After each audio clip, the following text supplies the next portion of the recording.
Love you, do anything for you. Don't you know that I need you? And I'm running towards you. We go together, or we will go away. We go together. I think you be overdoing it. Hey, how y'all good folks doing? This is Solomon. And this is Tiffany Hayes. And we're the Hayeses, and this is After I Do's. Mm-hmm. How you good folks doing? It feels weird a little bit because I'm trying to imagine that the camera is a person. I'm talking to a person, but I'm looking at a camera, but it may feel as though I'm talking to you, which is a good thing. But how you doing, good peoples? And as far as our show, After I Do's, we're just a married couple that has been married for over 10 years. Going on 13. Yes, and we have been together for almost 18 years. And so I think by default, I would just say it's easy to say that we can give, advice, so to speak. I can't say easy because you got some crazy people out there that live some very extreme lives. But we're not going to talk about them. We're going to, for whatever the sake may be, we're going to talk about the Hayeses, and we try to operate in a Christ-like type household, and we try to make sure that our values mirror Christ's values. And sometimes we challenge each other to make sure that that we're not just doing things out of tradition or out of folklore or what does that word mean? I mean, out of just fairy tale, and is this actual Christ-like, or are we just mimicking things that we saw, or whatever the case may be? But on today, we're going to talk about, which means a lot, obviously, in the Christian community, forgiveness, because, that's like a big component of Christianity. I would say forgiveness, and forgiveness within a marriage or what have you, and how does a person deal with forgiveness? And I'm looking at the screen, but so did you have any words towards the subject? I think that it's interesting because for us to talk about it, because I don't think we've had major things to forgive each other for. But it's those small foxes. I mean, as the word says, those small foxes that spoil the vine, and just different instances. And although it was small, like I said, the small foxes can spoil the vine. It's those conscientious decisions and those choices to say, okay, I'm not going to hold it against him for responding that way, or for for that disagreement, or the way it came across, or whatever the case may be. I would pretty much agree. I know my wife for a long time, so even if she does something that's off-putting to me at all, like I look over that, because it's like, okay, I know her as a person, and as a person, I can't say you look over it all the time. I mean, to me, it feels like I look over there all the time. Okay. Because as a person, I feel as though I know her heart, and because I assume that I know her heart, I try not to try to think of it, I guess, as in I don't feel like as if I hold any grudges or anything. And if there was some scenarios where I felt I was holding something, I think I would definitely spend time with God, because those things are very, I think in general, they can be very dangerous if you don't try to deal with them. I know I have this thing where where when I'm trying to do something, I don't like relying on people a whole lot. I really don't like relying on people, and I'd rather just do everything for the most part by myself if I can. And I probably from my daddy, I probably had a little bit of issues. I need to talk out with somebody, whatever the case may be. But he wasn't really there in my life, I didn't feel like I can lean on him, so to speak. So I guess a part of me carry on that mentality of not trying to put my weight on somebody else. I prefer to do it myself unless I feel as though this load is unbearable and I need some help, or so like when I'm doing something and I do need help, and I ask my family or friends or whatever the case may, hey, can you help me with this? It's probably because I truly completely need it.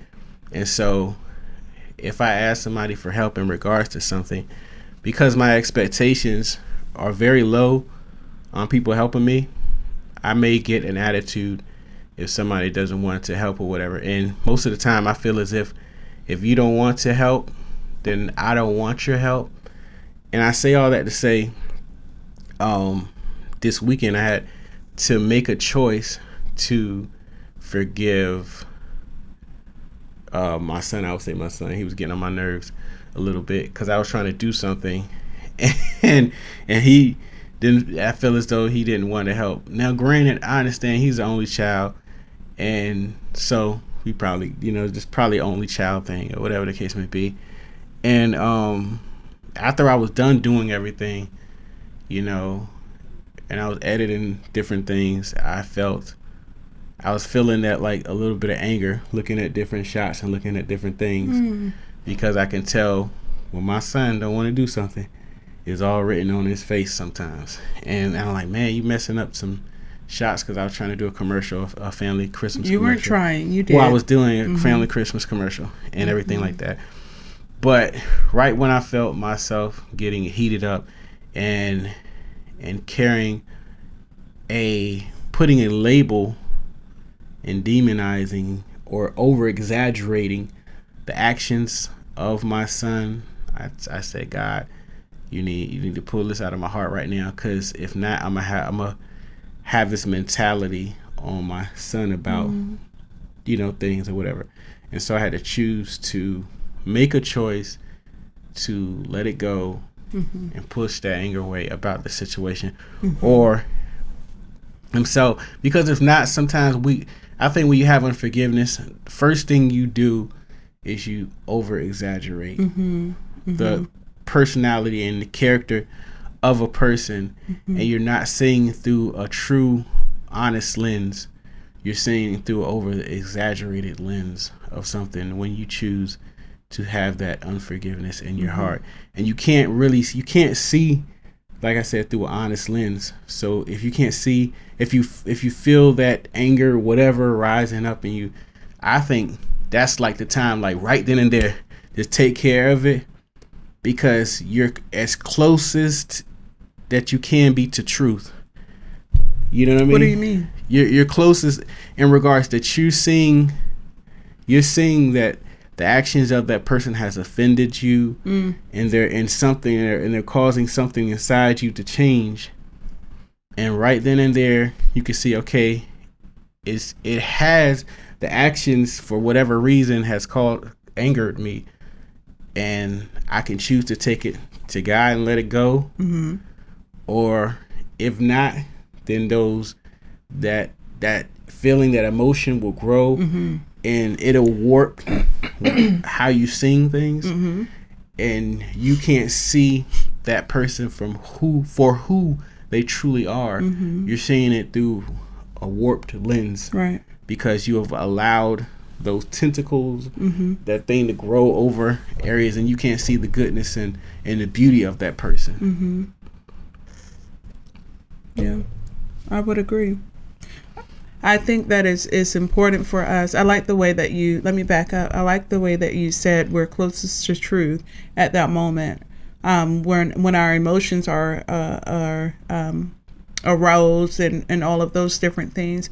And I think that it's great that you took it to the Lord right then and asked Him to help you in that moment, because you are aware that if you were to allow yourself to stay in that state, then it could grow. And then you're looking at our child or whoever, even if it wasn't our child, whoever, in a lens where they don't need to be looked upon as such.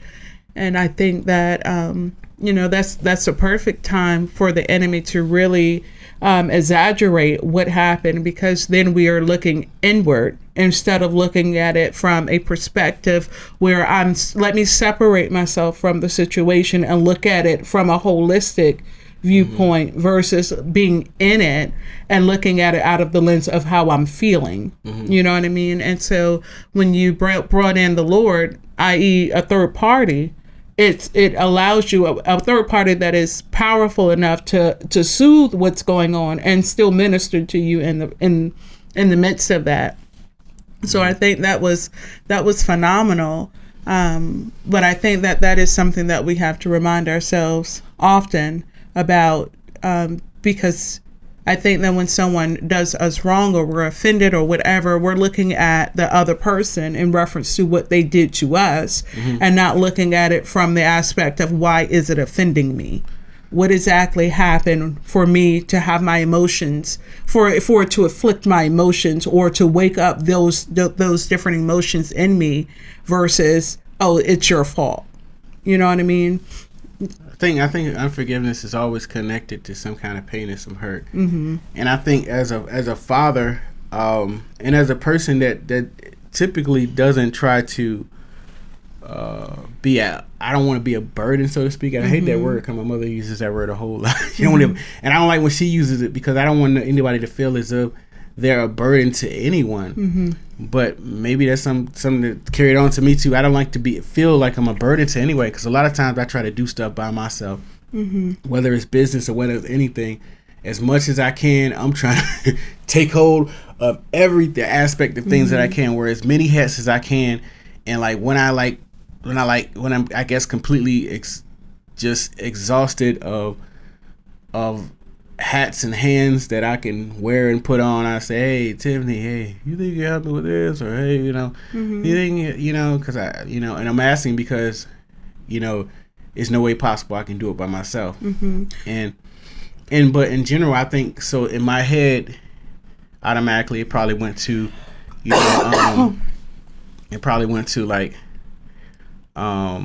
feeling hurt, like, man, all the stuff as parents that we do for a child, I'm asking you, to help me with this commercial. You just have to be in it. You know what I mean? And I try to make, to do anything. You don't have to do anything.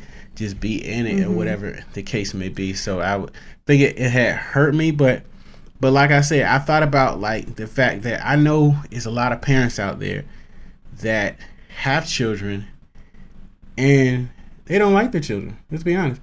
It's some children they don't like, and you see them, they're grown up and all these different things, and I think it's for a reason. It's either unforgiveness, things weren't hashed out, they don't know the whole story, whatever the case may be. And it's not nothing that parents or anybody talks about, but parents have their favorites a lot of times, and parents have whatever the case may be. And I just wanted to make sure that I didn't have any kind of issues with my son. I don't want him to be grown up and everything, went to college, me looking at him like, he probably make this money, and even think about his parents to put all the money involved and try to, whatever, and have no kind of, no kind of just, I would call it cancer, or like a cancer or whatever. And that goes to marriage too. You just want to make sure that you take care of, like my wife said, the small foxes, because the small foxes turn to wolves, so to speak. Absolutely. Even though obviously they're two different animals. Yeah. But I'm just saying that one seems harmless, and then after a while, one is vicious. Absolutely. Same family, they're all in the canine family, or whatever the case may be. And all it takes is for one perception, one situation, one untaken care of thought process, not hashed out with God. Yeah. I think there were so many different nuggets that you just said in that. But foxes can seem cute from a distance, right? But then, you said it, they can in the same family, you know, you can have the wolf, and you know that's not cute. Nah, it ain't. So it's like, or a dog. I don't want to out of this stranger danger with with dogs, because you don't know the dog. But whatever the case may be, like as much as we may laugh about like working it out, it's very serious when it comes to forgiveness. And you know, I can just think about when we were doing the commercial and I was sitting, it was all over, and I already apologized to this and apologized then and afterwards. But it was like, you know, we did the commercial all day. Now it's over and we're doing this last scene, and Saul can be so particular that it was like, oh gosh, come on, let's just go. Now, I have to admit that my personality is, let's go, like let's do what we need to do so we can get it done and move on. But Saul is very detail oriented, which makes him a really, really good editor and producer. But that's not with this show. People got other stuff to do. But that's not my gifting, in a sense, when it comes to the tedious things of editing and making sure that you got the right pitch and all of that stuff. It's just, for me, it's like, let me talk. But when it came to that, it was, my response was not as nice in reference to how he wanted it done. And I felt like, oh man, I blew that. Like I shouldn't have said it that way, but that was my honest opinion. That was my honest response. And so even in that, like I said, I apologized for it then. And then even when we were by ourselves, it was like, babe, do you forgive me with that? Because I didn't want that to turn into something else. I didn't want him to think, oh, well, you really don't want to help me, or whatever the case may be. And then for me, it was, we did all of this all day, and now you want to make a big deal out of this. So it's like, for me, I had to take that to the Lord and like, okay, Jesus, help me to be patient with him. Like, I know how he is. I'm just not like that. And so I think that I'm saying all of that to say, sometimes we have to be so selfless in forgiving someone, or forgiving an offense, or forgiving something that may not have been intentional, but at the same time it affected you. And so in that instance, it was affecting me because it was taking more of my time. But if I was being selfless at that moment, then I would have processed, this is just how my babe is. We're going to get through it. Let me do exactly what he's telling me to do so that I can get through it. You know what I mean? And so that was a small fox. But again, if it was not dealt with, it could have turned into something bigger. You know, I didn't care anything about that aspect. I did. I know you did. I know you cared. Betty asked about it a couple times. I really wasn't thinking about that in general. But I'm thinking as I'm talking, I'm thinking about when I was editing the commercial and different things that I saw, whatever the case may be, and yeah. But that's the truly what ran through my head in regards to forgiveness, or whatever the case may be, is the importance of taking care of things. To be honest, me and my wife, we really don't hold unforgiveness to each other, not to my understanding at least. But we also don't like be trying to like, well, I guess we're mature in regards to our marriage. Probably in the beginning of our marriage, we probably did some crazy stuff to each other. I mean, not crazy, but like maybe disrespectful things to each other, because we're trying to figure things out, and everything, and everything. But like now, I wouldn't say as by the grace of God. I mean, really, we talked about this before. It really was Jesus. It really was Jesus. You don't really, but it's really like mainly the people that are closest to you. I mean, sometimes you got to deal with, forgiveness, your, outside family, different things of that nature. I definitely, certainly had to, I wouldn't even say I had to forgive my father. I don't even know how to say it, because my father, I think you had to let things go. Yeah, I had to let things. I don't even know how to explain it. Like it was. I had no kind of anger towards him at all, but I think it was mainly, I guess, sadness about the relationship and what it could have been. Because unfortunately, my father passed away about 5 years ago. I think it was about 5 years ago, or what have you. And like maybe 3 months before he passed away, I kind of reconnected with him or whatever the case may be. And I thought he was gonna be all right, but he didn't make it or whatever the case may be. But I think I was sad for what the relationship could have been, but I wasn't angry at him not being in my life, but I was sad at the fact of, like I said, the relationship in which could have been. So it wasn't the fact that I had any unforgiveness towards him or what have you. I mistakenly put down somebody. That's crazy. Okay, take that out. Oh, but yeah, and I think this is gonna wrap up the show. In regards to forgiveness, I hope if you're holding any kind of unforgiveness for anybody in your family, for your child, for your spouse, for anybody, please make the choice and the decision to figure that thing out with God, how to let it go. We don't know the whole story of anything. We only know what we see. And what we see is a result of what's actually happened within the person. It's an expression. So if there's a person that's hurting you, perhaps they're hurting inside as well. The cliche is hurt people. True. But if you only feel hurt, then how exactly can you put anything different out? If you only feel pain, how exactly can you put anything different out? So what we swallow, we also reach. We burp out or whatever the case may be. We speak out.